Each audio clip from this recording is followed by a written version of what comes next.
Good evening, everybody. Welcome. My name is Leanna Levine-Reisner. I'm the Network Director of Plant-Powered Metro New York. And for those of you who don't know what we do, we empower people to find better health and to overcome chronic disease through whole food, plant-based nutrition. So as we settle into cold and flu season, although it's been a bit balmy here in the New York area, as if we haven't been through a cold season for the last 18 months, right? We're here to talk tonight about the idea of super immunity, that we can shore up our immune systems to such a high degree using food as a primary intervention. We don't hear about this often. Some of you have heard me say this before, but throughout the pandemic, most of the public health messages we've heard have been focused on what we can do to reduce viral spread or transmission, like mask wearing and distancing and hand washing. And tonight we're going to talk about the additional strategies that we need to reduce the impact of all sorts of pathogens. So we're bound to come in contact with those at some point. So what do we do? The focus tonight is not on transmission of disease, but really on helping the body to respond effectively when in the presence of something foreign and perhaps unwelcome. We're going to learn why changing what we eat can change how we experience illness itself. Now, the other aspect of tonight's program is related to cancer prevention. And cancer has undoubtedly affected most of us in the room. And this month is Breast Cancer Awareness Month, when we note the unique experience of women who have been dealing with one of the most commonly experienced cancers in this country. About 1 in 8 women have had some kind of invasive breast cancer. And for all cancers, we often hear, the most common prevention methods that we hear about nationally focus on early detection. That's not really prevention. So we're talking here about real true prevention before those cancerous cells even develop or become a problem.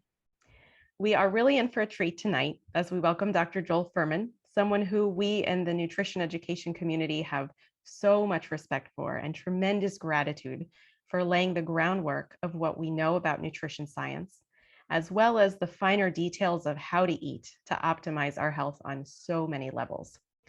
For some of you, Dr. Fuhrman needs no introduction, but for those unfamiliar, Dr. Fuhrman is a board-certified family physician and nutritional researcher who specializes in preventing and reversing disease through nutritional and natural methods. He is the president of the Nutritional Research Foundation, an author of 7 New York Times bestsellers.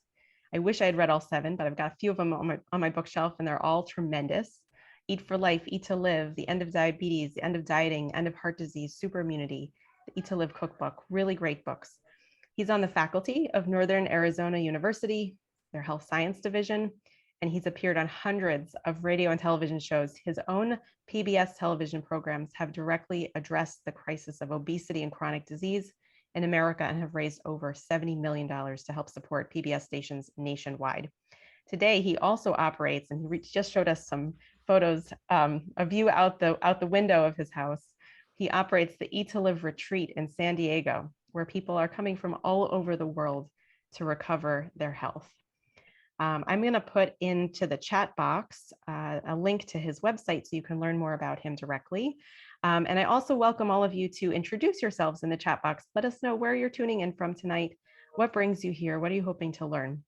So we've got a great presentation ahead of us. Please feel free as we go along to put your questions in the chat box as we proceed, and we'll have plenty of time at the end for Q&A. We're planning to go until about 8:30 tonight, 8:30 Eastern. So thank you. Dr. Fuhrman, come on up. Hello. Hi, everybody. Excited to be here and talk to you tonight. I will share my screen and get started.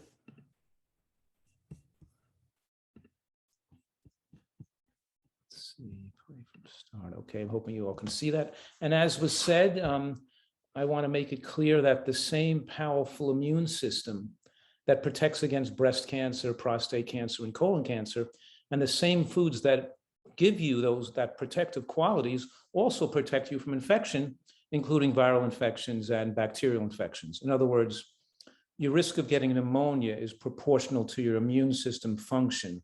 And the measurable immune function also is protecting you against breast cancer simultaneously. So we're talking here about cancer and protection from infectious agents simultaneously. And my underlying message is nutritional science has made tremendous advances in the last 2 decades. and we have the unprecedented opportunity in human history to live longer than ever before, and to not get cancer, and not have infectious deaths, and not have heart attacks or strokes or dementia, because all these diseases I'm listing are largely the result of nutritional ignorance and the modern world, you could say the Western diet or the style of eating in the modern world that is disease causing. And I'm saying that people are really eating themselves to death. And with the COVID epidemic going on right now, most people that are dying is because the American diet is so pro-inflammatory to the immune system, and a highly pathogenic virus creates a whole degree of inflammation that can make it difficult for some people to even survive it, which doesn't have to be. And we're not talking about, in other words, the idea of getting cancer in your future 10 or 20 years from now or 30 years from now is not enough to scare you to eat right. But now people can die in the next year, but it's still not going to change their diets. And the American population is still becoming sicker and more overweight and eating more poorly than ever before, because these processed and commercial baked goods and fast foods and the way the animal products people are eating have a lot of addictive qualities. And most people in America are addicted to food and can't control their eating behavior. And it seems to be not socially or politically acceptable to talk about how superior nutrition can save lives against cancer and against infection, and also how the present style of eating is destructive to the planet. And of course, the climate change, global warming, and the possible extinction of the human species in decades to come is all contributed to by the diet we're choosing to eat and the way we're ravaging the planet, taking away natural habitats, growing food for animals and having more animal husbandry and feeding and using animal foods as an increased percentage of calories in the human's diet across the world. So we're destroying our own bodies and destroying the planet at the same time. So we've got to change things, and I'm really excited about people getting passionate and taking action, and first starting with themselves. They say put the oxygen mask on yourself first, being an example of great health, and then of course move on, help other people, and do good for humanity. All right, let's get started. The first principle of a Nutritarian diet, and I'm holding up a Nutritarian diet as the gold standard of nutritional excellence that slows the aging process and supports human immune function and protection against disease. And I could say that these 5 words are critically important. I want you to write them down, because the only proven methodology to slow aging and to maximize human lifespan, to, in other words, enable humans to live to be 100 years old or more, to be a centenarian, the only proven methodology that slows aging in all species of animals is moderate caloric restriction in the context of micronutrient excellence. So those 5 words, moderate caloric restriction and micronutrient excellence, are particularly important, and representing it by this health equation that demonstrates or symbolically that your healthy life expectancy, how long you live, and your resistance to disease is proportional to the micronutrient bang per caloric buck of substances you eat throughout your life. Micronutrients are things that don't have calories, like vitamins and minerals and antioxidants and phytochemicals. Macronutrients are fat, carbohydrate, and protein. They're the sources of calories. And I'm saying that the more macronutrients you consume through your life, the shorter your lifespan. The more you eat and the heavier you get, the shorter your lifespan. And we're saying Americans eat too much fat, too much carbohydrate, and too much protein. I always make the statement, which sounds funny, but it's kind of true. Half of what we eat feeds our nutritional needs, and the other half of what we eat feeds the needs of our doctors. Kind of a joke, but obviously people are eating themselves to death. And the modern style of eating, with 60% of calories coming from processed foods and 30% coming from animal products in the standard American diet, makes it so that almost everybody in America is powerfully nutritionally deficient because they're not consuming enough high phytochemical plants to normalize immune function. And I'm also saying that the lack of phytochemicals and antioxidants in the diet makes you into a calorie consuming monster. You can't control your caloric intake. and diets of all description fail because people can't comfortably eat less if their diet isn't nutritionally adequate. So what I'm saying here is that, our life expectancy in the United States, the risk of cancer, obviously life expectancy has not gone down. We haven't, all the advent of mammograms and modern medicine and any kind of hospital, modern medical care hasn't changed the lifespan across America in the last 100 years. We're still seeing the same mammograms, having populations that get mammograms or not get mammograms doesn't affect the lifespan of women. It's that, and we're seeing that there was a dip in, if we look at the graph, not this graph, we're looking at a graph of lifespan, cardiovascular death or cancer deaths in America. And then around 1990, it went up straight from 1940 to 1990. And then around 1990, 1995, it started to level off and made a little dip as women collectively, and men, some men too, stopped smoking as much cigarettes. There was a decrease in smoking in the early 90s that was held on till today. And then doctors stopped prescribing estrogen, for at least as much estrogen for women about then, because they recognized the relationship between estrogen supplements and estrogen prescriptions and cardiovascular and cancer deaths. And that decreased death a lot. And so it was a little dip, but the advent of the fast food industry, commercial baked goods, restaurant eating outside the home, eventually usurped those benefits, and that the death rate continued to climb, cancer rates continued to climb, and autoimmune disease continued to climb as the waistlines of America continued to climb in the last 20 years. So obviously we're seeing a tremendous spike in obesity, and any kind of fat on your body increases your risk of all causes of death. We're talking about cancer death, cardiovascular death, and disease from infection. There are 3 or 4 things you should recognize about fat on your body. Number one is fat cells block the function of insulin and distort the insulin receptor. So now when you eat a carbohydrate like a mango or oatmeal, you're going to have a higher glucose circulating in your bloodstream because the insulin isn't working as well. And then the body has to produce more insulin in response to get the glucose down. And the excess insulin that you would not have to produce if you were thinner, it's the excess insulin that drives cancer cell replication and drives fat storage, makes you want to eat more, and also promotes angiogenesis, which means the growth of new blood vessels to feed the growth of fat. Fat cells are naturally hypoxic tissue, which means fat cells don't have a great blood supply like the liver and kidney does. So to grow fat, we have to grow new roadways of blood vessels into the fat. And insulin promotes the growth of those roadways, those blood vessels to grow into your fat cells. And in doing so, it permits cancer cells to replicate and cancer cells to glean a blood supply simultaneously. So fat cells essentially give cancers permission to replicate. And of course, fat on the body, because it's so pro-inflammatory, it secretes cytokines, lipokines, and reactive oxygen species, the form of free radicals that create inflammation with infection.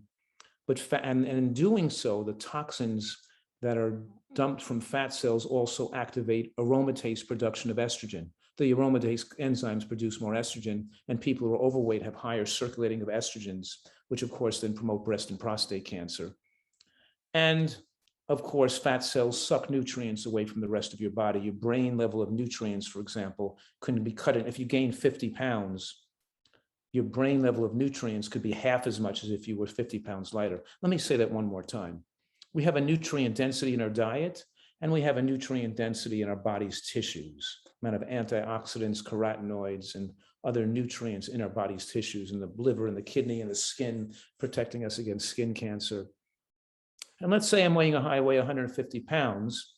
Now, if I weighed 300 pounds instead of 150 pounds, and I had 150 pounds of musculoskeletal mass and 150 pounds of fat on my body, then you would think that my nutrient density of my brain and my kidney would be diluted by half, because the nutrients would be spread into a bigger mass, where half the nutrient mass would be spread in the 150 pounds of fat. But it doesn't work that way, because I'm saying fat cells sequester nutrients and sequester fat-soluble nutrients over and above their amount that would be suggested by the mass they occupy. So even 50 pounds of extra body weight can reduce the penetration and concentration of nutrients in your brain by half, not by a third, let's say. So we're saying fat cells increase the risk of all causes of death, including dementia and heart disease. And here's a study showing with regard to infection published in 2018 that obese women were 7-fold higher risk of infectious disease death compared to normal weight women, 7 times the risk of death. And we're seeing that in COVID today. COVID is not an equal opportunity employer. It doesn't kill everybody equally. It only really kills the sickest people, the people eating commercial baked goods and fast foods, even if they're not overweight, and overweight people and people who've ruined their health and immune system by eating the standard American diet, which I call the deadly American diet. And let me say this, that even 2 servings of commercial baked goods like croissants and bagels or fast food burgers or pizza a week, even 2 servings a week doubles the risk of depression. And instead of, and 100 years ago, it was 1 in 500 Americans had a mental illness. Now it's 1 in 5. And so it's all these diseases are increased simultaneously. And I wrote a book called Super Immunity about 5 years ago that predicted, I'm not, don't mean to rub it in, but I predicted that this would happen because of the eventually new infections, bacteria infections also that are not responding to antibiotics are going to be spread in the future too. And we're going to see more of infectious death as we see more cancer deaths, as these infections permeate a more highly populated world with more increased transportation methods. So if this study is on 2 million people where being overweight was the major risk factor for pneumonia, and what was so impressive here and important to recognize that even being 10 pounds overweight significantly increases your risk of premature death from infection, because overweight is malnourished. And I'm also saying here that a bagel is like a piece of chicken. So why am I saying a bagel is like a piece of chicken? Why are they the same thing? Well, because we're already overeating carbohydrates and protein, and the bagels are a source of carbohydrates. It's a macronutrient, it doesn't have a significant micronutrient load. Bagels are not high in vitamins and minerals and phytochemicals and antioxidants, and neither is chicken. It's a source of protein, but it has no significant micronutrient load. It's not high in selenium and carotenoids and cryptoxanthine and isothiocyanates, and all those substances that protect us against cancer that are found in colorful plants are not found in either of those foods. It's the 2% of the calories from vegetables that Americans are not eating. And they'll say that one more time. Americans eat 2% of calories from vegetables, which makes it so they have to be nutritional deficient. And green vegetables have the most protection against all causes of death, including heart attack deaths, cancer death, infectious death, and dementia as well.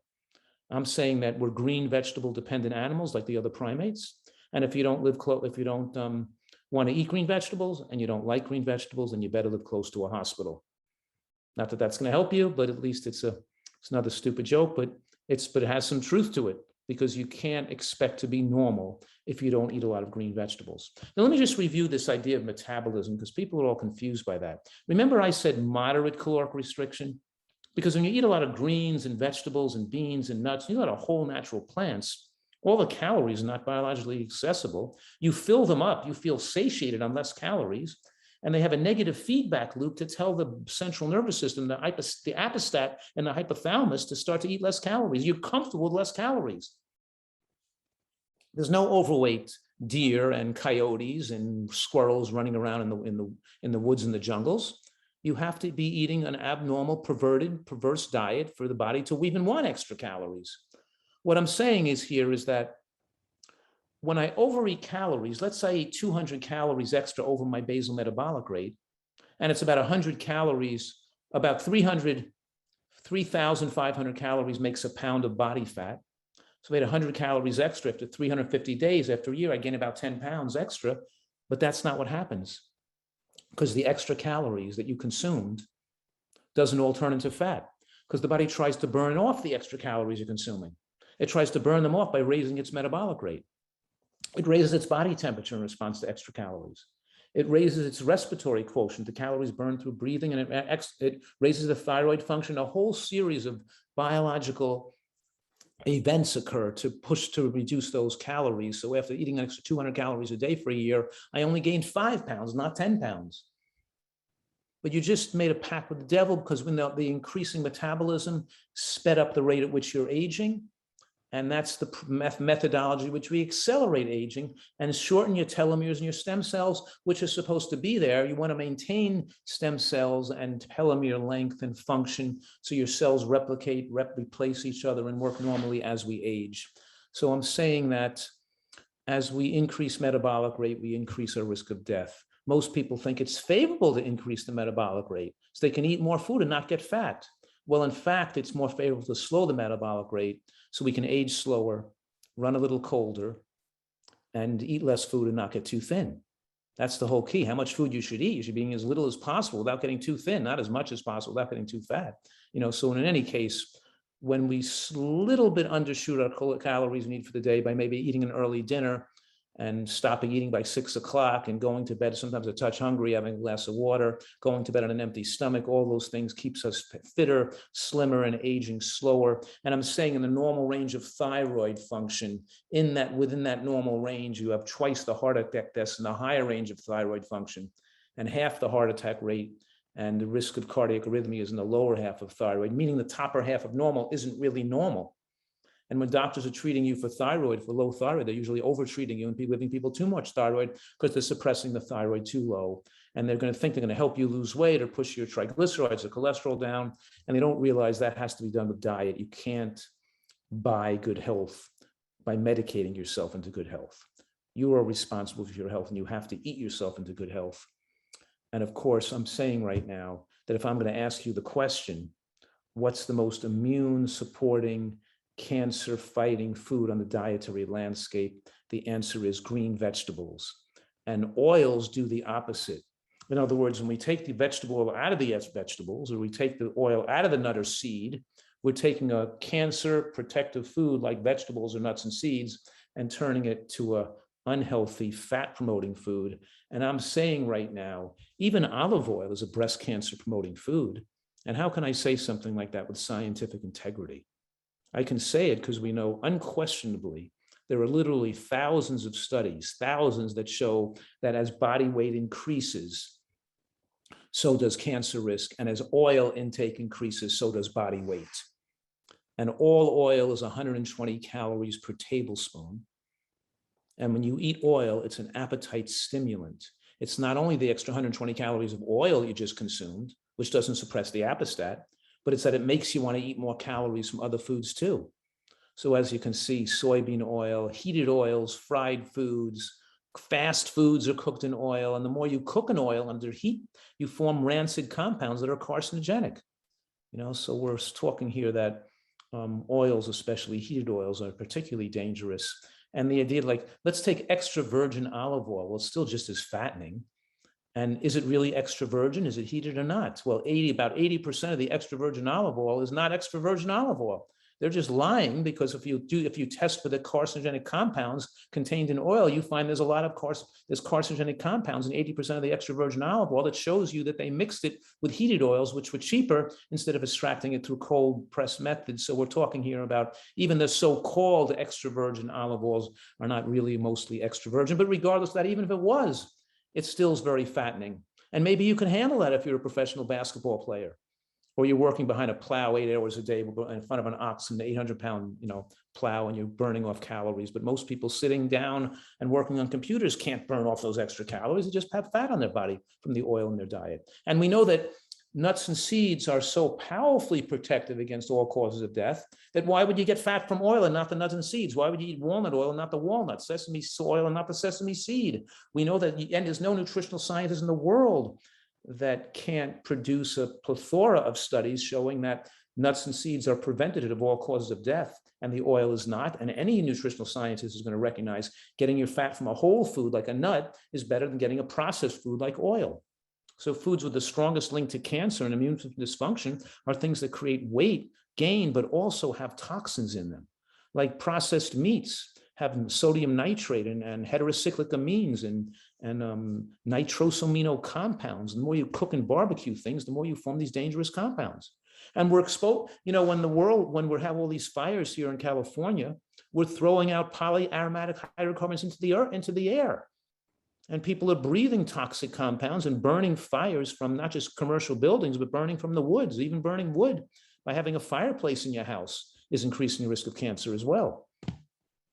We know that the first cancers that really appeared most prevalent in the medical literature in the 16th century or the 15th century were scrotal and testicular cancers found in men who worked as chimney sweeps, cleaning out chimneys and inhaling smoke. It was the first sign of, the first cancers that were recognized in high amounts. We didn't used to see early breast cancers or colon cancers back in those days because most people couldn't afford to eat too much animal product then, and there wasn't that much processed food around, and it was too expensive, or couldn't eat that much animal product. And animal products like dairy and meats raise a hormone called IGF-1, insulin-like growth factor 1, that also promotes cellular replication, drives aging of the brain, and is a growth hormone that allows and activates cellular replication, allowing cancer cells to replicate. So it's this insulin IGF-1 sandwich where both are elevated simultaneously that activates the cell replication and permits cancers to replicate, like a hamburger, which has white flour and meat, or a pizza, which has white flour and cheese, or macaroni and cheese, or ham and cheese. The whole American diet is the cake diet. They have cake, which is white bread and is with top of animal products. And I'm saying here that white flour products like white bread and white pasta is the same as eating a cube of sugar or candy or cake. There's no difference in the bloodstream to the sugar that rushes into the bloodstream, eating a bagel or a piece of pizza, as to if you just took sugar with a spoon and ate it right in your mouth. It's the same glucose and has the same effect on raising triglycerides and suppressing immunity and destroying brain cells and making you into a food addict. Don't forget the concentrated flood of calories into the bloodstream. When you eat sugar or you eat oil, stimulate dopamine receptors in the brain in the same areas that opiates trigger, and make you into a calorie-consuming monster from the rapid rush of calories. When you get calories from nuts and seeds, you're getting calories, 1 or 2 calories a minute, and the body can preferentially burn them for energy and not store them for fat. When you're getting calories from beans or squash or vegetables, you're getting calories slowly. Beans have the highest amount of slowly digestible starches and resistant starches, which put the carbohydrate calories in the bloodstream so slowly that the body can preferentially burn them for energy and not have to produce a lot of insulin. And the hallmark of a centenarian is the person that lived that long is that they have low circulating insulin through life instead of high circulating insulin from all the processed carbohydrates they eat. What I'm saying here, I'm saying a few different things, but remember I told you a few minutes ago, I said to you that a piece of chicken is like a bagel because they both are rich sources of calories, but they don't have significant micronutrients. But the chicken is also like the bagel for another reason, another cancer-causing reason, is because the bagel promotes excess insulin, and the rise an excess amount of hormone, because a bagel is just sugar, white flour, and the chicken is so high in protein that it stimulates IGF-1. So both the chicken and the bagel are foods that are examples of hormonally unfavorable foods that drive cancer. So added to those unfavorable foods, the American diet is the cake and meat diet, and then we throw on sugar and salt and oil onto it. And these are things that drive overweight. Salt also stimulates overeating behavior. It suppresses immunity. It weakens the endothelial lining of your blood vessels, making you over the years more prone to having rupture like a hemorrhagic stroke. And of course, oils are pro-inflammatory, carcinogenic, promote obesity. And of course, even the healthiest oil is fattening. Vegetables, on the other hand, have the opposite effect. They promote weight loss. The more vegetables you eat, the thinner you are. They're low in calories. They fill you up. They hit the stretch receptors. They hit the nutrient receptors. They hit fibers. So you have the bacteria that live off the fiber produce butyrate, which then have a negative feedback loop on the hypothalamus, apostat, which make you want to eat less.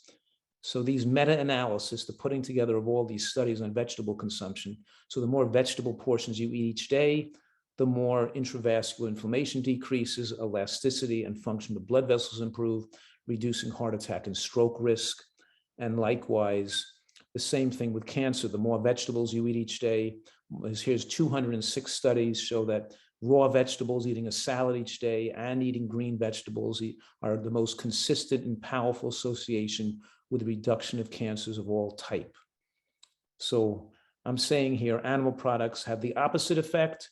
They do not contain phytochemicals and antioxidants, and they promote IGF-1 because lower levels are extended with life. Here's a pooled data from 17 studies showing higher levels of IGF-1 linked to increased risk of breast cancer.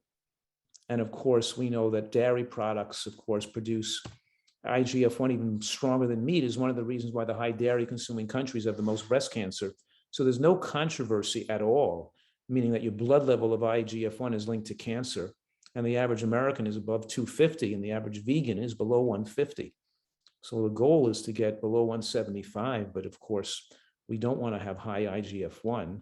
Here's one of the most recent findings. We can look at studies on that have high credence because they go long-term for decades, they have large numbers of people, and they look at hard endpoints. I can say those three things again, but why do you give some studies more substantial credence and other studies not? I can show you a study on statins that show that it lowers cholesterol, but we don't know if it extends lifespan until we do a long-term study, because maybe there's a increased cancer deaths, and then maybe there's lower cholesterol, but maybe we're seeing increased cancer deaths that offsets the lower heart. We don't even know. We got to do a long-term study. So a short-term study, even a controlled trial, gives us a hypothesis to generate a probability, but then we got to look at some long-term studies to corroborate the short-term studies. We look at them, we see, for example, high protein diets that were low in sugar and flour were studied, and the highest protein diet, of course, this one was followed people for 18 years and showed a 4-fold increase in cancer deaths in the highest third of animal protein intake compared to the lowest third. And the highest third was the amount of animal protein Americans eat, about 30% of calories from protein. And the lowest third was eating 10% of calories from animal products, which is really not an American thing. And a 75% increase in overall death in the 18-year period. Here's another study showing the same thing. Here's a dietary carbohydrates came out in a study published, more recently even, and showing that as animal protein went up in the diet, particularly with paleo diets being popular and keto diets being popular, that the median 25-year follow-up showed a higher amount of death, and most early life deaths were linked to obviously higher protein intake. And of course, more plant foods and more plant protein meant more death, meant longer life. And we can say that if you asked me the question, what is the most powerful and interesting and remarkable findings of the nutritional science literature over the last 10 years, I'd have to say two things. Number one, less animal protein means for longer life and less death, but more plant protein and higher protein plant foods like edamame, soybeans, black beans, lentils, hemp seeds, sunflower seeds, broccoli florets, all these high protein plant foods were linked to longer life.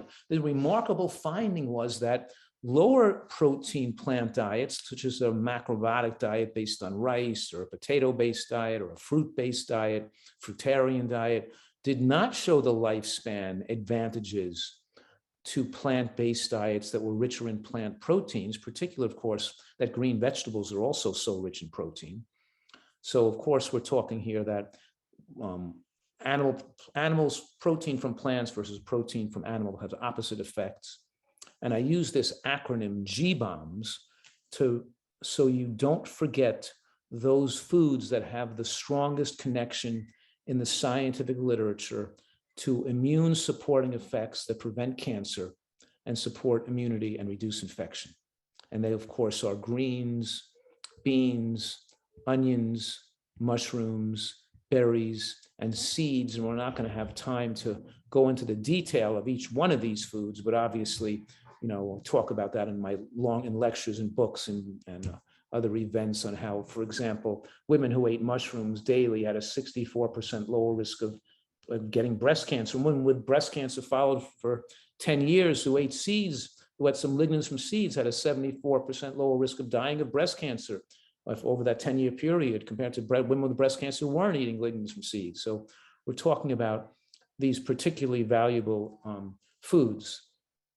Now, the Adventist Health Study 2 is so important because the type of cohort they're looking at are people with maybe some people eat more animal products, but some people eat less, very little animal products, and some are vegan, and they can see in all these different patterns of eating the differences in lifespan and what diseases result. And of course, these Adventist Health Study 2, which showed that people in the highest quintile of nut and seed consumption had a 39% lower rate of cardiovascular death compared to people in the lowest quintile. They showed that the exclusion of nuts and seeds in the diet made for a tremendous higher cardiovascular death. And the inclusion of more nuts and seeds, we're talking about in the highest quintile, where people eating more than 1.5 ounces a day, and the lowest quintile eating less than half an ounce a day, and that more nuts and seeds made for a longer life, and not only reduced cardiovascular death by 39%, but reduced cancer deaths by about 30% and all-cause mortality. And I'm saying that this data has been corroborated by more than 24 others, by more than 20 other studies that show the same data, and the corroboration is incredibly, immaculately fascinating, that they all showed about a 38 to 40% low risk of cardiovascular death. And these studies are on different cohorts, different people, different parts of the world, and this held true in all different men, women, young, old, white, Caucasian, Asian. It all held true that we're talking about getting your fat intake from nuts and seeds and not from oil and animal products. And of course, the Adventist Health Study 2 also showed more plant protein made for longer life and corroborated those other studies that showed the same thing. Now, we have to be aware too that the omega-3 content of some nuts and seeds, like walnuts and hemp seeds, give them a little more advantage at lifespan promoting and anti-cancer benefits. So we're talking here about being sure to eat something like walnuts, hemp seeds, flax seeds, chia seeds every day, and as a portion of your whole nut or seed intake. Of course, all nuts and seeds have some protein, but of course, almonds, sunflower seeds, pumpkin seeds, Mediterranean pine nuts, hemp seeds are particularly high in protein, as are legumes. Soybeans are the highest, but almost all beans, lentils, and legumes are very high in protein, even split peas. So don't forget, of course, your walnuts and your hemp seeds. And keeping in mind, we're talking about living longer and having an immune system that doesn't get infection. We're talking about having an adequate amount of SIRT1 and AMP kinase, these longevity proteins that stabilize the immune cells and the stem cells and the telomeres. And of course, these longevity proteins are promoted and stabilized by high phytochemicals, regular exercise, and not overeating calories. The same thing we've been talking about for the last half hour. And of course, it keeps you these cells that are needed when you get older for immune system function and to replace dying cells. And we want to keep them stable and living a long time. So when these cells are stabilized and your body has the ability to make these longevity proteins and to stabilize stem cells and telomeres, and even age backwards, we can even measure telomere length and show that a high nutrient diet can cause you to get a lower biological age. Whereas excess animal protein, excess calories in general, and high glycemic carbohydrates shorten lifespan, deplete immunity, and activate mTOR, which is elevated in 100% of invasive cancers, which of course lead to stem cell and degradation and obviously shortening of the telomeres and more excitation of reactive oxygen species. So I know I'm talking a little fast and giving you a lot of information, but you can always go back and hear it again, or ask me questions of things you want to get into more depth on. But to review what we're getting here, to review what we've been discussing, is that the Nutritarian prescription involves eating a big salad a day. Not just an 8-inch or a 6-inch bowl, but a full 9-inch serving bowl full of salad. Unless you chop it up to fit it in a smaller soup bowl, if you're going to eat it not finely chopped, it's going to be like a 9-inch serving bowl, a large salad a day with the addition of onions and scallions and arugula and others, and any type of green cruciferous, not just lettuce, but lettuce, cabbage, arugula, watercress, bok choy. All these include the those beneficial compounds, and you're eating at least an ounce to a half an ounce of nuts and seeds each day. I recommend a half an ounce with each meal, because you absorb 20 to 50 times as much of the anti-cancer phytochemicals by having some nuts and seeds, a fat source with that meal. If you're into this like low-fat vegan diet and excluding oils and fats, you're not absorbing the anti-cancer compounds. And unfortunately, the scientific literature is not controversial on this point. It's definitive on this point. You're not getting ideal lifespan promotion with a diet trying to restrict all fats. It's important to include those beneficial fatty acids from nuts and seeds, to eat high protein green vegetables, beans, and nuts. The combination of greens, beans, nuts, and seeds in your diet gives you naturally a better metabolic profile with a lower glycemic diet, more diversity in the microbiome, more thickening of the biofilm that covers the villi, so you have less glycemic effect running through the digestive tract, and of course, mushrooms and onions daily, which have tremendously powerful anti-cancer benefits. And 3 fresh fruits a day, including berries. The Women's Healthy Eating and Living study, the WHEAL study, showed that vegetables truly were the most protective against cancer, but women who ate vegetables and fruits and nuts obviously had lower rates of cancer. We're talking about a wide variety of food in our diet, and we have this opportunity in human history to get frozen wild blueberries or to eat vegetables, fresh vegetables and sprouts in the wintertime, and we can get fruits and vegetables and beans and nuts all year round, where our ancestors could not do what we could do today. They didn't have the opportunity to live as long as we could today. And we get plenty of protein. We eat beans and greens and seeds and nuts because these things are all relatively high in plant protein, and even enough to be an athlete. We can drive athletic behavior, and as protein bioavailability and assimilation goes down with aging, we're still getting sufficient protein for the elderly and for toddlers and children, as long as their diet is well designed to include beans, nuts, and seeds, and green vegetables. So breakfast is light. We want people to eat some seeds and fruits and nuts in the morning, maybe a green smoothie or a piece of intact whole grain or sprouted bread, or with berries and nuts on top. And lunch, the most important meal of the day. That's when we mostly eat our big salad here at the retreat in San Diego, where everybody gets how do they get repetition? They get the same lunch every day, which is a big salad with a different dressing every day, but it's the same basic big salad every day, and maybe some different fruit for dessert, maybe a different vegetable and bean soup to go with the salad, but they always have a big salad every day for lunch. And I want you to have a big salad every day for lunch and chew it super well to activate all those beneficial compounds in your mouth. And then dinner is an earlier dinner. We're trying to be done eating by 6 o'clock, so you have 3 to 4 hours of digestion to finish before you go to bed at night. It's not healthy to go to sleep on a full stomach. So we may start with raw vegetables with a dip, and a guacamole dip, a salsa dip, a hummus dip, some kind of delicious dip, toast dip or something, and then maybe a big serving of cooked vegetables. Maybe a Thai Asian sauce, made with hemp seeds and lemongrass and a date and some turmeric and curry and whatever it is, maybe a sauce on these vegetables and cabbage and mushrooms and snow pea pods and water chestnuts, and maybe served on spaghetti squash or on some quinoa or kombucha, whatever it is. We always have a mixture of vegetables, a mixture of cooked vegetables, and maybe always some green vegetables at night. And frozen greens are super good for you. It doesn't have to be fresh. You can defrost a box of frozen broccoli or frozen artichoke hearts or frozen, and it's easy to cook green vegetables, but if you can't, so I'm saying here and making it clear that frozen food is an opportunity to live longer, because we can actually eat foods that will not be available all year round, and it makes it less expensive, and it's cooked right after it's been freshly picked, and frozen foods are still rich in nutrients.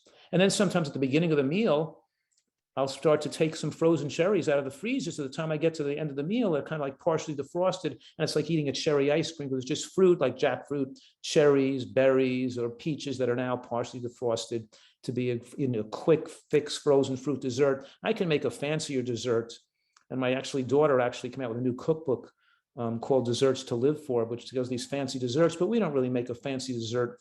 Maybe once a week we have a more fancy, blended ice cream dessert or a pudding dessert or some kind of healthy type of a dessert that has a fun feel to it. But of course, we're not sweetening with sugar or honey and maple syrup. We're sweetening, like my recipe for banana ice cream is just bananas, real vanilla bean powder, and either some walnuts or macadamia nuts blended in to make the most creamy, delicious ice cream. You don't even need to add a date to it to sweeten. It's sweet enough. If you're adding cocoa powder to it to add a little chocolate flavor, then adding a date because the cocoa adds some bitterness to it, and you need to add a 1 date per person. But even when we're adding dried fruit to a dessert, we're only giving about 1 date per person. We're not, inundating you with sweets. You have to stay away from things being so sweet, and then your taste buds get more acutely sensitive to sweet, and all things and foods would have better, more flavor for them. So these powerful weight loss and immune system secrets are: eat at meal times, eat more fat loss promoting foods like raw vegetables and salad and cooked vegetables and beans, right? Eat your cooked greens and your raw vegetables. Eat a lot of non-starchy vegetables like cauliflower and eggplant and peppers and onions and mushrooms. And eat legumes as a primary carbohydrate source because they have the most anti-cancer substances in them. They have the most slowly digestible carbohydrates and resistant starch. And there's highly promoting of the beneficial bacteria in the gut, which then slow the glycemic effect of every carbohydrate you eat. They're rich in, obviously, those beneficial compounds. And of course, all their calories are not biologically accessible. So it feels like you ate 150 calories, but maybe only 110 or 120 came in. So they ratchet down your appestat by more calories than actually come in, just like nuts and seeds do. So here's a scale, like a hierarchical scale, to show how high black beans, navy beans, peas are in resistant starch and fiber, highest in fiber. So we can rank carbohydrates on a hierarchical scale of quality, showing how beans are so diabetic friendly, weight loss friendly, and of course they have the most protein, driving longevity. The fiber and resistant starch obviously makes you feel more satiated and controls the appetite. And then we'll go over a couple of recipes. We want to make salad dressings that include nuts and seeds. So I use a garlic nutter spread, maybe on a pita pocket or a collard wrap or something, to where I mix some a little raw garlic into with a squeeze of lemon and some basil, make it into a pesto spread when I'm traveling, for roasted mushrooms, sprouts, sun-dried tomatoes or avocado in a sandwich with a pesto spread. So I use a lot of roasted garlic in these recipes. Here I'm roasting the whole bulb of garlic, mixing with little cashews and hemp seeds, little nutritional yeast. And I could turn that into a few different dressings. I add some tomato sauce to it and a little vinegar, and I have a marinara dressing, or I'll take it to a garlic Dijon by adding a little balsamic vinegar and some mustard to it. So I have these salad dressings that are made from nuts and seeds. Well, here's, you have an orange sesame dressing with the cashews and a little bit of toasted sesame seeds and blood orange vinegar and a squeeze of lemon, which is utterly delicious. Or a Russian fig dressing made with black fig vinegar and a little bit of almond. But we're talking here about making delicious salad dressings and sauces for your vegetables that are not made by frying or by adding oil, but by using the whole nut or seed instead. And remember, I said that adding a dip at dinner, maybe a salsa dip with a secret ingredient. There's a little almond butter to it, and maybe a little bit of dried currant to get a little spice, to counter the spiciness of the pepper or the chili powder, with a little bit of currants, and to just have it be mildly spicy with a tomato and maybe some sun-dried tomatoes added in there. And then a roasted eggplant hummus, where we use cooked cheese, sesame seed, and the secret ingredient here is a little shredded fresh horseradish, shredded in a little cooked baked eggplant mixed in to make it lighter.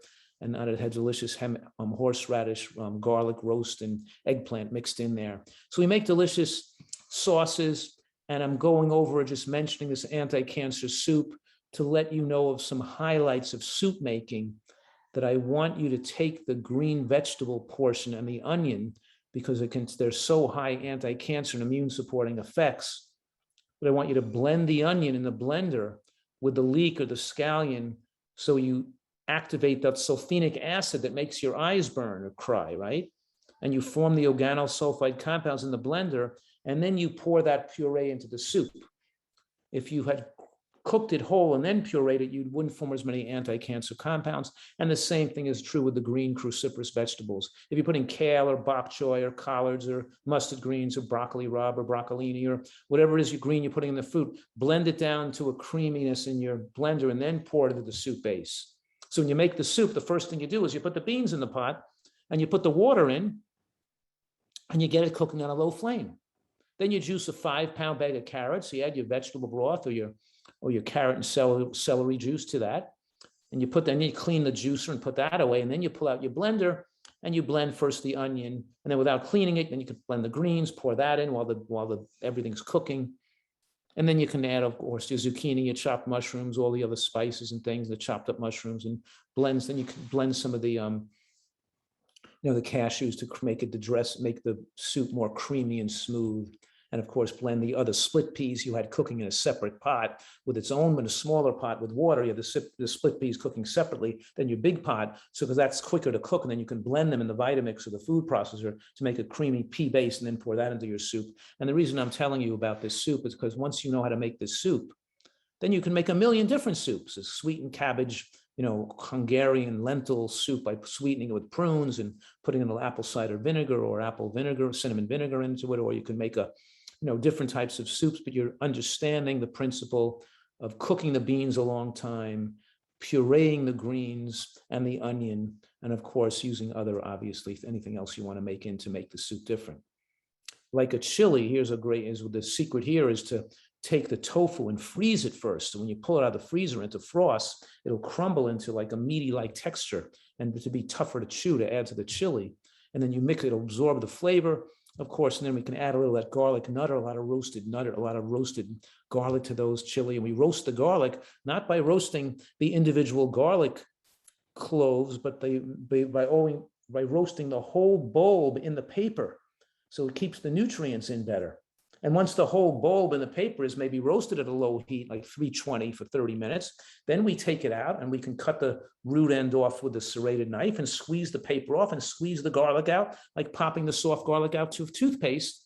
And it's always great to have a lot of garlic on board, because if your soup or your dish doesn't taste good enough, you didn't put enough roasted garlic into it, and you didn't put enough cooked onion into it. You could always increase the flavor with onion and garlic and sun-dried tomatoes and other types of herbs, and mild the use of spice. And we have all kinds of delicious recipes and ideas to make healthy eating be the most delicious way you can possibly eat. Here's some examples here. Steve and Tara. I showed this slide on PBS. Steve weighed 447 pounds. He lost 220 pounds that first year, saying how he enjoyed eating better tasting, more food, and he lost 220 pounds. Of course, Tara got rid of her, of her sinus infections and all these problems. They got rid of all these medical problems: high blood pressure, diabetes, sinus infections, depression, all these things going away.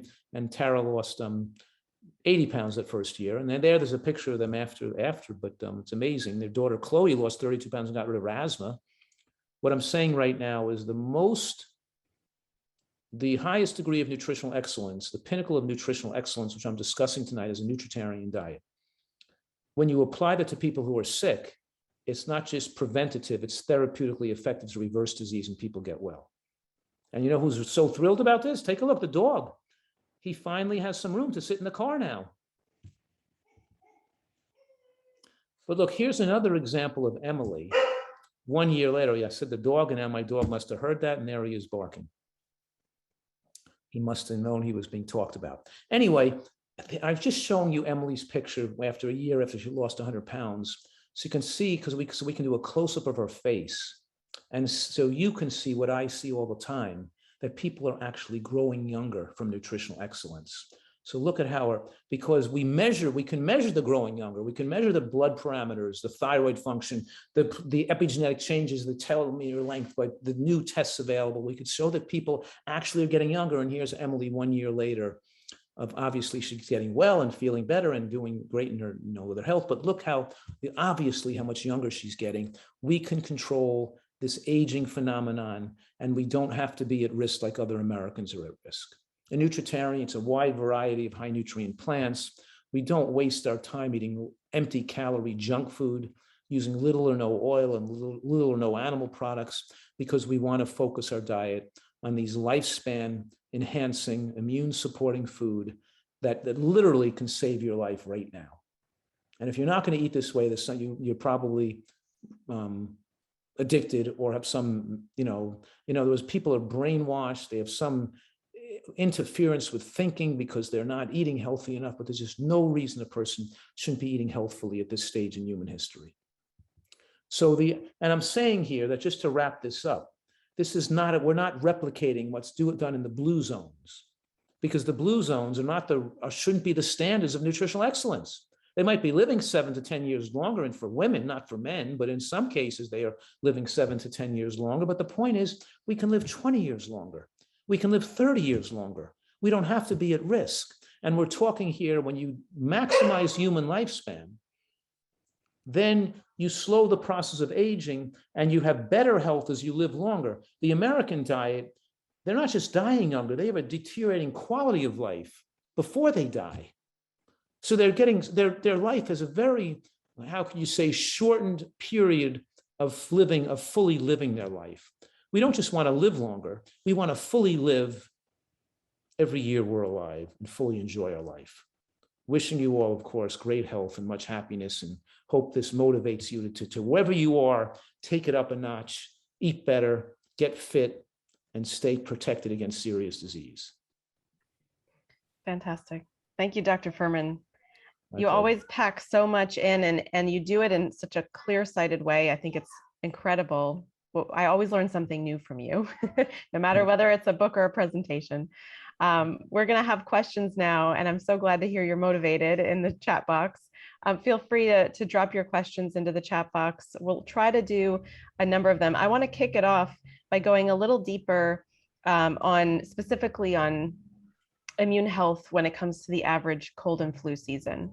So can you tell us a little more about, what is it about eating the nutrient-rich diet that can help to allow us to fight off these pathogens, and maybe put it also in the context of what we're learning about COVID more broadly as well? Yes, well, the immune system is a complicated system of checks and balances. It starts right with the mucosal lining of our throat and in the mucosal lining of our nasal passageways. When bacteria or viruses enter the body, they're immediately attacked by parts of the immune system, and then they're destroyed by other mechanisms should they enter the bloodstream. We have a whole series of protection from invaders of the gates, and then our body can identify abnormal cells and produce antigens against them. And we're saying here that a well-nourished body can respond quicker and more accurately and effectively than a person with poor immune function. And then when this inflammatory process begins and you start producing mucus or inflammation, which serves to get rid of the virus, with a person that's poorly nourished, they can't stop the inflammatory response, which can then create damage to normal tissue. Where we have a controlled inflammatory response, when you're in good health, you don't have an explosion of cytokines and lipokines, which can be you can say what they call it sometimes, cytokine storm, and people act as if the virus is causing cytokine storm. The virus doesn't do anything; it's the body causing cytokine storm because you have immune system dysfunction. So the point here is that the body is designed already to be disease resistant. Sure, as people age, as they get to be 95, 100, 105 years old, their immune system winds down and they're more susceptible to infectious death. And infectious death used to be the major cause of death. But what I'm teaching right now is that the strong immune system keeps ourselves protected against infectious death, including in all causes of death. And of course, and many more people could be dying of old age in their later years and not have tragedies come and cut them short at at some alarm or sudden point in their life. I'm always saying to people, look at the neighborhood in which you're in. How many people, listen to these people on the call, how many people do you know, friends, family, neighbors who've been shot by a bullet or stabbed by a knife in the torso or the neck? And you might say, not my family, nobody I know, or not that much in this neighborhood. And the reality is it's not real. We're not really getting people. We don't have a high amount of us are being killed by bullets and knives. We're mostly being killed. But how many of your friends and neighbors are killed by heart attack or stroke or COVID or infection or demented? And almost everybody can raise their hand at that point. And I'm saying, get out of that neighborhood. Why would you live in a neighborhood of danger and death all around you? Wouldn't you want to get out of it? Why would you want to do what other Americans do or live where other Americans live, in that neighborhood of danger and death? It's absolutely insane. The danger and death is we don't need superpowers to fight aliens invading us from another planet. we need the superpowers of good health that we can now teach and be good role models and show people how to live and eat healthfully and take good care of our health. Those are the superpowers we need to really radiate out to our communities and to teach people and this should be taught at in reading, writing, arithmetic in all areas of the school system. We should be impacting families at all ages, and it shouldn't be the interest of physicians only and health professionals, because that's not going to get anywhere. Can't wait till people get sick and doctors don't know more than the average truck driver, electrician, and teacher anyway. We should be teaching this at all stages of life, and it should be a major part of the educational system. Thanks, Dr. Fuhrman. That's great. And I'm wondering, there was a great question also in the chat box. You talked a lot before about body weight and disease risk and cancer risk. And I'm wondering, can you comment on your views related to the health at every size movement, people who are trying to embrace body size for what it is? Is this approach compatible with what you're teaching, or is it at odds? Compatible. Those are food addicts trying to justify why it's okay to remain food addicts. People always look for excuses to justify their addictive behaviors. Let me just say this, that the National Health, NIH says 70% of Americans are overweight or obese, but that's because they use 25 as the demarcation line between normal weight and overweight people. All long-lived people have BMIs below 23, and the most long-lived BMIs are 20 and 20, 19, 20, 21, not even 22 or 23. If we use 23 as the demarcation line, then we classify 89% of Americans are overweight with a BMI above 23, 89%. At the 11% that have normal weights, about almost 85% of those are normal weight because they smoke cigarettes or alcoholics. We're looking at a healthy person that's eating American food is going to be moderately overweight. The studies they're justifying and saying moderately overweight is just as healthy as a normal weight are because the studies are skewed, because they're not excluding smokers, drinkers, and people with underlying medical conditions whose weight is low because they're sick to begin with. It's only 2.4% of Americans that have a BMI below 23 because they eat healthfully and exercise regularly. 2.4%. Any study looking at the 2.4% of people who are eating healthy and also have a normal weight show they blow out of the water moderately overweight people, and being moderately overweight is a risk factor for COVID death and cancer death. So it's a complete nonsensical movement. It's based on the nature that being overweight and eating unhealthfully is so ingrained in our society that people that even with our children and grandchildren have the potential to be killed with climate change and destruction of the world, the food production capacity of the world. That's not enough to get people to stop eating burgers and pizza and meat. And nobody's talking about it. No country in the world has yet put out a comprehensive program to remove the causes of global warming that includes changing the way people eat, the way the food is raised and what people are consuming, which is probably 30 to 40% of the global issue. There's no, and certainly what we're advocating in this country is not going to solve the problem. People don't want to face the reality because they're so addicted, and they're looking to rationalize that it's okay to do what they want to do. They want to continue doing it. So unfortunately, it leads to people's demise, and it may even lead to this way of thinking may even lead to the demise or extinction of the human race. It's certainly going to lead to the killing of millions of people through starvation and other causes of climate change unless we wake up and change things differently in the world around us. So that movement of like healthy at any weight or something, it's just bogus nonsense. Mm-hmm. And I think what I've heard you say, though, is that any one person is not responsible for that in most cases, that there's the societal, as you're saying, the societal issues that we have that are pushing people toward certain foods and pushing people toward the body weights that they have. And so I guess in a way, yes, your message is take control, take it back, make it happen. And yet we have this environment around us that's really tough. So what do you say to somebody who's struggling with making the transition? Yeah. People are eating, addictive foods. They're eating, the American diet is that you're eating addictive substances. It's hard to quit smoking. People fail diets of all description fail, because people don't improve the nutritional quality of what they're eating. And the only way to really get and stay healthy and to get rid of addiction, I'm saying these foods, these sugars and sweets and oils are addicting, and it takes over people's ability to rationalize or think straight too. The only way to get off cocaine, alcohol, sugar, and all these is abstinence. You don't, by dabbling in cocaine, you don't, or cigarettes, you're not going to ever get off, not lose the desire for that stuff. You need a period of time of enforced abstinence, and people have to jump. And I'm advocating and lobbying for right now, people jump in with both feet and they learn a lot and do this right. And they don't have baby step their way in, because when you baby step, you're in, when you have your foot in both worlds, you're still, those unhealthy foods you're eating are still cultivating your desire to eat them more. And they keep you under a chronic stress, keep wanting those things you shouldn't be eating. And then you're not getting the benefit of what you're doing. It's better to, it's so easy to do this all the way, or do it to a degree of excellence, because then you're effortlessly at feeling great and always well and never getting sick and fully productive, more creativity, more brain power, no mental fog. And you enjoy what you're doing more, and you're not craving and feeling you're deprived, and your taste buds fully change. So you enjoy what you're eating, and you're not always in psychological and emotional distress over thinking deciding what you should do or what you shouldn't do. Get rid of your health problems. Just do this. And sometimes people need some help in abstaining from this illicit love affair they had with these addictive foods, because they're all around us. The commercial baked goods and fast food and cooked meats, they're all over the place.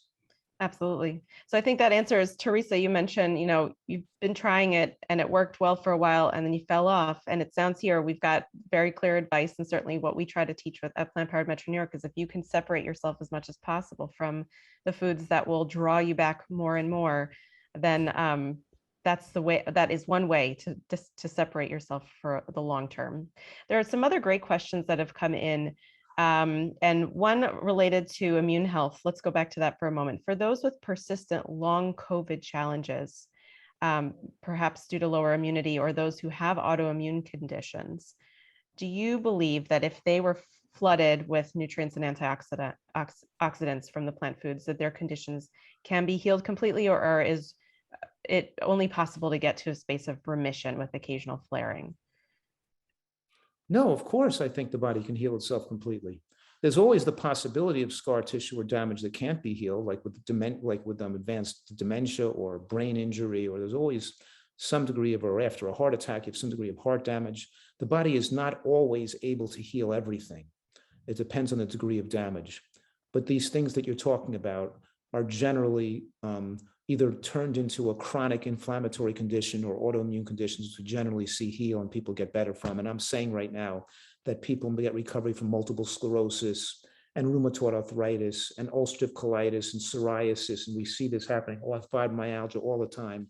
And even though chronic COVID syndrome is something new, it probably fits into the category of like an autoimmune type inflammatory condition that people would eventually make a recovery from. And certainly this way of eating will help facilitate that. Mm-hmm. Fantastic. Enrica asks a great question. What is the center of health and wellness? Is it our gut microbiome, or is it the human cell? Or perhaps it's not dichotomous like that. Yes, it's not, the whole idea is not correct to think that way, because it's not like carrots are good for the eyes and then fish is good for the brain, and this food is good for our muscles, and this food is good for our health, our immune system, the other food is good for our heart. It's not really work that way. It's that when you have the most nutritional diversity and adequacy, and you're not deficient in anything, you don't have your vitamin D is not too low, your omega-3 is not too low. By the way, there's a recent study that showed that people with the low levels of omega-3 index below 4, had an increased risk of early life death that was akin with people who smoked cigarettes. So being omega-3 deficient is a risk factor too. But I'm saying nutritional adequacy across the board with everything humans need is the best way, because every cell suffers. And when you have nutritional diversity and adequacy, then you have the healthiest microbiome too. You can't probiotic yourself into a healthy microbiome, because you're taking a lot of certain species of bacteria when you're still not getting the wide diversity of bacteria that could establish from wide diversity of food fibers and plants. So still, it's always that the healthiest diet gives you the healthiest microbiome, but it also doesn't just give you the healthiest microbiome. It gives you the healthiest assortment of nutrients to protect the brain from aging and the healthiest support of the immune system. And you activate the NRF2 transcription proteins, which then protect you which keep the cells clean and repair broken DNA crosslinks and prevent buildup of glycation end products in cells. So we have all types of mechanisms, health beneficial mechanisms in the body, and that are maximized when you eat healthfully. And you shouldn't really you shouldn't compartmentalize the body into different parts like that. That's great. I They think all that work. They all work together anyway, right? yeah, that ties into everything we've learned and taught about Dr. Campbell's principle of holism, that the Right. body is a symphony and it all works together. Right. I have a few questions for you related to specific foods. So for somebody who has food sensitivities to either legumes or perhaps nightshade vegetables, is there any comments on what to do in a situation where you have a problem with those foods? Is it okay to just eat other foods that are reasonable and don't trigger any issues? Yes, of course, you shouldn't eat the foods that are triggering some severe issues like allergies, but sometimes it's just digestive intolerances, and it's not allergies, or and it's not a reaction that can't be solved with time. So people who are not digesting beans well, producing too much bloating or gas, shouldn't eliminate all the beans from their diet. They should eat, of course, beans that are well cooked and soft, but they should eat small amounts of beans that are make sure they chewed well. And then over time, they'll be able to handle more and more as the body learns that and develops the enzymes and bacteria to digest those beans better with time. And what I'm saying here is most people also don't chew. Certainly there are people that are nightshade sensitive. About 1 in 30 people might be nightshade sensitive.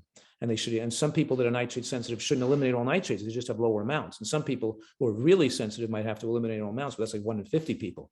Nevertheless, what I'm saying right now is that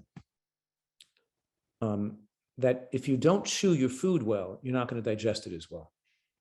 And when people have reflux and digestive intolerances and bloating, it's almost always the case, almost always, but not almost always the case that they're eating too much, eating too frequently, and not chewing well enough. If they start to eat small amounts of food, especially in this case, small amounts of the food in question, and liquefy it in your mouth, chew it 30 times, really don't swallow little particles of food. Make sure you completely break it down before you swallow it. You'll digest it much better. Fantastic. Some more food questions. If you ever, well, first of all, do you ever feel a cold coming on in your life? Well, I've never really, I didn't miss a day of work in the last, 30, 40 years, but I felt like ill a couple of nights where I felt like a little sore throat or a little cough or a little fever. And the next morning I was all better. It just never lasted. You know what I mean? And then I got COVID last April, where I didn't have any fever, but I felt sick. I felt like a little fatigued for a few days. And my appetite definitely went down. I didn't feel like eating as much food for a few days. So I was, but it didn't prevent me from going out in the garden and, and going and planting a tree or something like that. I didn't really feel wasted, like I couldn't go to work, but I didn't go to work because I didn't want to infect anybody, of course, but I wasn't that sick and I was better in a few days, Fantastic. So when you do start to feel sick, is there something in particular that you would recommend for people to eat to sort of shore up in the moment? No. No? It takes to get your level of nutrients in an optimal place in your tissue, it takes about a year of eating healthy foods. We measure the nutrients in those tissues, and let's say you're 30,000 and I'm 100,000. Well, it's going to take you like 4 to 5 months to get to 60,000 and maybe 9 to 12 months to get to 70, 80,000. It takes time you can't just suddenly take one, of course, we don't want people nutritionally deficient, vitamin D deficient, but why should but you shouldn't be deficient when you're not sick. You should be checking these levels and you should be making sure you're not deficient in anything. Take your omega-3 index, check your vitamin D level, eat the healthiest you can when you're well. That's what we're supposed, not wait till we're sick to do it. So no, I'm not like advocating, go get an IV vitamin C drip and high dose vitamin D. It's not like if the body doesn't work, it's a little simplistic way of the body doesn't work that way. It works better when it has adequate amount of everything, and too much of certain things isn't more of one thing, the right amount, even more isn't better. Too much vitamin D is not higher immune supporting. Matter of fact, there's some studies that show that once you're in the optimal range for vitamin D, taking extra vitamin D actually could increase risk of breast cancer. It could be actually worsen things to be pushed into too high a level. So just taking more of the same thing when you're not deficient isn't necessarily a good thing.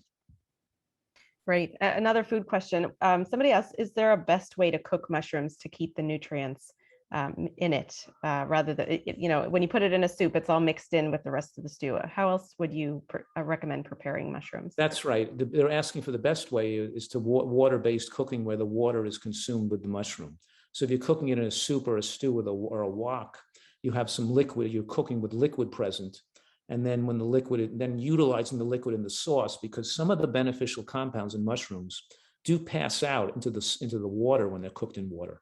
So by throwing the water away, you're throwing some of the value away of the mushroom. That's why soup is based, souping and wokking and stewing foods and making stews and chilies. We're using water-based cooking. The water prevents burning, prevents acrylamide formation, and any nutrients that are lost into the water, we're already including into the soup, the sauce, or the stew, and utilizing that as well as part of the dish. Fantastic. I want to take a moment to call up one of our participants, Ethel, who is here, who has a really incredible story to share following Dr. Fuhrman's way of eating after having been diagnosed with cancer. Ethel, would you unmute yourself?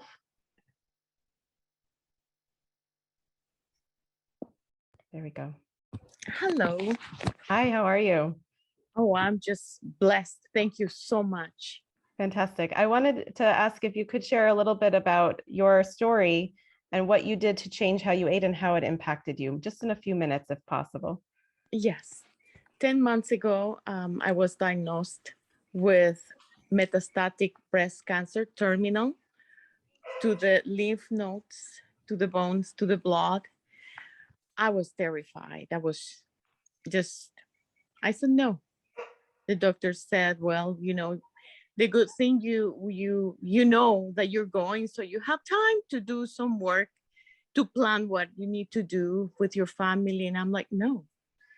So my daughter and her friend did some research regarding cancer in college, and they knew medicine was done with me. And they found me this radical remission diet. And I took it that day and I went cold turkey, and thank you so much. I have no words to thank you. It's been 9 months and I'm here, and every time I have my PET scan, the doctors are amazed of how wonderful my body is reacting to they don't know what, because they send me to pretty much hospice, which I never got. I rejected it as well. I'm doing everything that you have told us. It's incredible. I have lost weight in a very healthy way. I'm stronger. I am healthier. They said the cancer in some part of my bones are being resolved. My ribs that were broken due to the cancer, it's resolved. And they're just like, yeah, keep doing whatever you're doing. It seems to be working. And I tell them what it is, a plant-based remission diet from this magnificent doctor. And they just looked at me and yeah, they just don't quite get it yet. But thank you. Thank you so much. so much. Thanks for sharing. That's so wonderful, and so proud of you and so happy for you that you're doing so well. Thank you. It reminds me, there's so many people, I give some examples of all these people. Like one is Pam, who had ovarian cancer that spread to her lung, given 3 months to live, and now she's doing great. And it's 24 years later, and she has no cancer. And just one example of after another. Irene, who had non-Hodgkin's lymphoma that went away. But the point I'm making here was interesting is that I wanted to present these people as part of my television show on PBS, and I had them come to the studio to be filmed, even to be live on television to tell their stories. And at the last minute, they cut them out.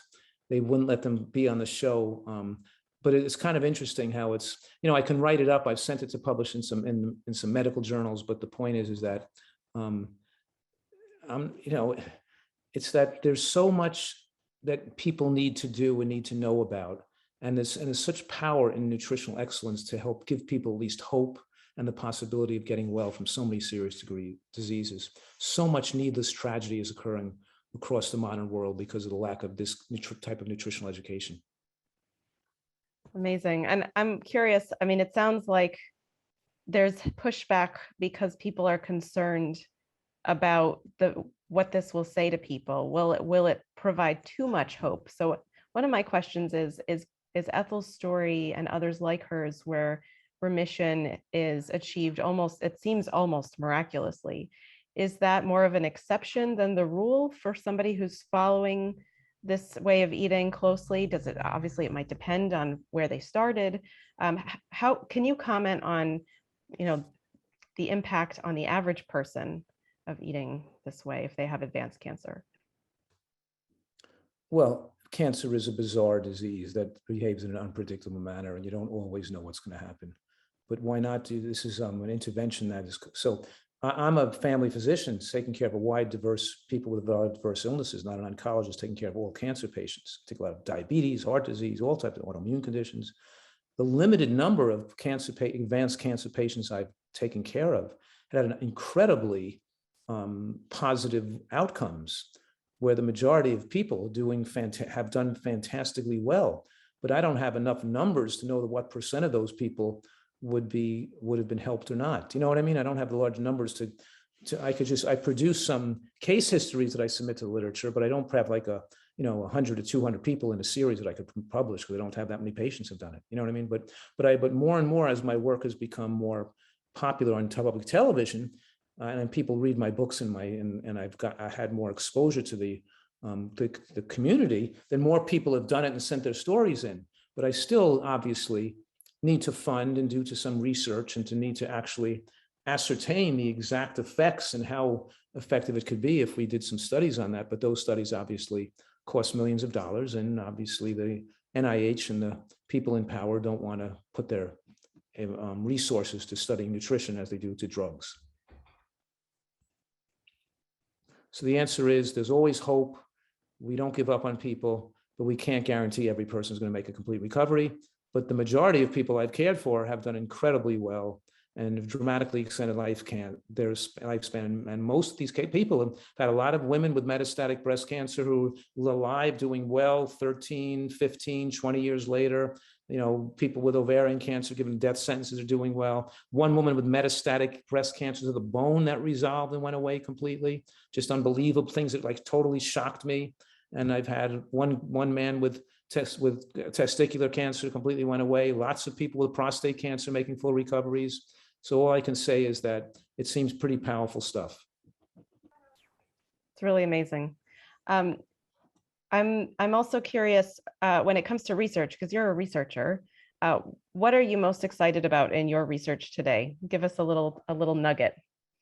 Well, we ran the last few years the Nutritarian Women's Health Study, where we recruited 2,000 women who were eating this way, and now we're funding for, and we have half the funding for it already. We just got to get some little more matching funding. We're ready to start very shortly, which is to ascertain these longevity cancer markers and longevity markers on women who have been eating this way, to show how much longer they predict they would live, and to demonstrate that they have the epigenetic changes and the telomeres and the markers show these women are protected in different health parameters than people eating more standard diets. So we're always looking to show disease reversal. And so I have published numerous studies, but I'm always looking to do something new and have more impact on the way doctors practice medicine. So it's an interest of mine, a passion to see if we can produce more documentation so that other medical doctors become more passionate and excited about this way of this form of lifestyle medicine. Fantastic. I will ask one more question and then we'll wrap up. But somebody had asked about intermittent fasting and also longer fasts. I know you had written a book about fasting before, and nowadays your focus has been much more on just dietary intervention. Can you comment on whether there is a role for fasting and what kind of fasting for what types of people? Well, it depends on how you define intermittent fasting, because I could say I do it every day and I advocate it to all people, because we're always saying try to eat dinner and finish eating by 6 o'clock at night, and try to have 4 hours of not eating before you go to bed at night so you sleep on an empty stomach. That's a form of intermittent fasting, right? Or extended, or I don't know if it's, if it's the right word, but we just call it extend your catabolic phase or the non-feeding stage. So you're doing that, 14 hours a day, don't eat and of course you enhance lifespan more when you don't skip breakfast, when you eat dinner earlier, when your non-feeding stage is before you go to bed, as opposed to eating late at night, sleeping with food in your stomach, and then skipping breakfast and eating later in the day. It's better to go to sleep on an empty stomach and to finish earlier. So the answer is yes. The form of intermittent fasting and caloric control, so you're getting full rest and healing and repair during the sleep stage, and you're not digesting food simultaneously during that time, because your body is not in the effective detoxification healing mode when it's still digesting food. It kind of gets into a deeper type of cleansing when you're not in the digestive state. So it's better to spend that time in the sleep phase. So yes to that. And there are cases where I still might utilize extended fasting. I don't utilize it for weight loss or general health, but I do utilize it for some people. Maybe they're coming off their asthma medications and I'm stopping all their steroids, and I'll do some fasting. They don't have a flare up, or they're utilizing some bowel rest with recovery, either fasting, total fasting, water fasting, 2 or 3 days a month with inflammatory bowel disease. Or so we do use that therapeutically, either to maintain or induce a remission as a powerful natural anti-inflammatory effect. The problem is when people use it for when they're overweight for weight loss, which causes them to yo-yo their weight, and it doesn't really lead to them to long-term emotional and intellectual changes in the way they think to redo their relationship with food and eating. And it interferes with that. It makes them more crave even wanting. So it's not necessarily a good thing to do unless you've already achieved your ideal weight. Got it. Fantastic. We've learned so much from you tonight. Thank you. Thank you so much for being here. My pleasure. All the best to all you guys. Thank you. And for anybody who's curious, you want to go deeper, you want to do this more yourself. I know we have some folks in the room already who have made wonderful changes and seen wonderful results. If you're one of those people who really wants to do it and just needs the help or wants to dig deeper, that's what we're here to do at Plant Powered Metro New York. We want to help you find strategies that work in your day-to-day life and to find relationships that will help make it possible to make these changes with strength and resolve. So I want to have that. It's always great to have the support. It's so exciting to see you doing that work. Absolutely. So for anybody interested, one of the biggest things we're doing this fall, that if you would like to give it a try, our 21-day plant-powered jumpstart is coming up at the end of the month, and registration is open through the 17th. I'm going to share in the chat box the link to register for that. And the summary in brief is that we are going to do a lot of educational programming that includes culinary demonstrations. We're going to share recipes. There will be mentorship in small groups, so you get group support. And we would love to have people from all over join us, because most of the program will be done virtually. We will be doing some in-person farmers market tours, but everything else will be online. So no matter where you are in the world, come and join us. And we're really grateful because drfuhrman.com, Dr. Fuhrman's company, has sponsored a giveaway basket, which will be part of our lovely prizes for folks who join the program. So really grateful to Dr. Fuhrman for offering that as well. And in addition, we have a lot of other programs coming up. We have a farmers market tour this Saturday of Union Square Market, which is an amazing place. In October, we're still getting the abundance of fall produce. There's so much to see. And in the chat box, I'm putting also a link to our general event calendar and also to our recipe app if you'd like to download it and get recipes that were created by our community members for all of us together. And so there are lots of resources we hope you explore. We're here. We have all gone through this journey already and want to support others in the process. So please reach out and let us know how we can help you.